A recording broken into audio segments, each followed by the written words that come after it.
കൊച്ചി വൈറ്റിലയിലെ പാതിരാ കൊലപാതകമാണ് സ്പോട്ട് ലൈവിന് പരിശോധിക്കുന്നത്. വാക്ക് തർക്കത്തിനിടെ ആൺസുഹൃത്ത് ഷാജിയുടെ ഫോൺ സുധ എടുത്തെറിഞ്ഞതിലുള്ള പ്രകോപനം.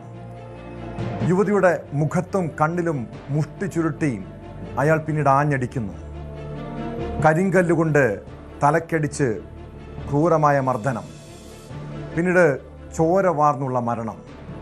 കോട്ടയം ചിങ്ങവനം സ്വദേശിനി സുധാ ബേബിയുടെ കൊലപാതകം ആസൂത്രിതമല്ലെന്നാണ് പോലീസ് പറയുന്നത്. കുടുംബജീവിതം തകർക്കുമെന്ന് സുധ പറഞ്ഞതിനെ തുടർന്നാണ് കൊലപാതകം നടത്തിയതെന്ന് വൈറ്റില പൊന്നുരുന്നി സ്വദേശിയായിട്ടുള്ള ഷാജി പോലീസിനോട് വെളിപ്പെടുത്തി.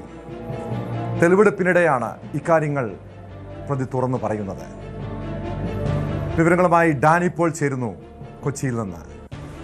ഡാനി, ഈ കൊലപാതകത്തിൽ, സുധയുടെ കൊലപാതകത്തിൽ മണിക്കൂറുകൾക്കുള്ളിൽ തന്നെ പ്രതിയെ പിടികൂടാൻ കഴിഞ്ഞു. ഇപ്പോൾ കൊലപാതകത്തിൻ്റെ ചുരുളഴിയുന്നു. എന്തിനാണ് കൊലപ്പെടുത്തിയതെന്ന് പറയുന്നു. തൻ്റെ കുടുംബജീവിതം തകർക്കുമോ, സുധ പെൺസുഹൃത്ത് തകർക്കുമോ എന്നാണ് അയാൾ ആശങ്കപ്പെട്ടു. അതേ തുടർന്നുള്ള പ്രകോപനം, ഇത് ആസൂത്രിതമല്ല, പെട്ടെന്നുള്ളൊരു പ്രകോപനമാണ് കൊലപാതകത്തിലേക്ക് നയിച്ചതെന്നാണോ പോലീസിൻ്റെ കണ്ടെത്തൽ?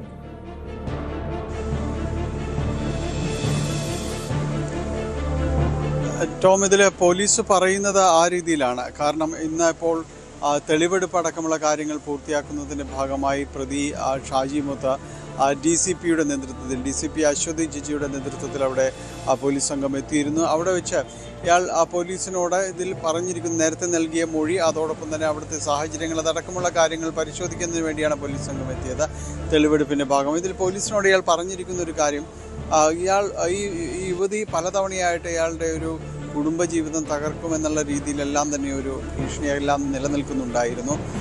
പക്ഷേ ഒരു കൊലപ്പെടുത്തണം എന്നൊരു ഉദ്ദേശത്തോടു കൂടി ആയിരുന്നില്ല അവിടേക്ക് വന്നത്. അവിടെ അവർ നേരത്തെ ഭക്ഷണം കഴിച്ച് പിന്നീട് അവിടേക്ക് വരികയായിരുന്നു, കാറിൽ വന്നിറങ്ങുകയായിരുന്നു. ഈ സ്ഥലത്ത് ഇതിനു മുൻപും ഇവർ പലതവണ വന്നിട്ടുള്ളതായി പോലീസിനോട് പറഞ്ഞിട്ടുണ്ട്. ഇത് അവരുടെ ഒരു മീറ്റപ്പ് പ്ലേസ് പോലെയായിരുന്നു. മാസത്തിൽ 2 or 3 തവണ അവർ കാണുന്നത് പതിവായിരുന്നു.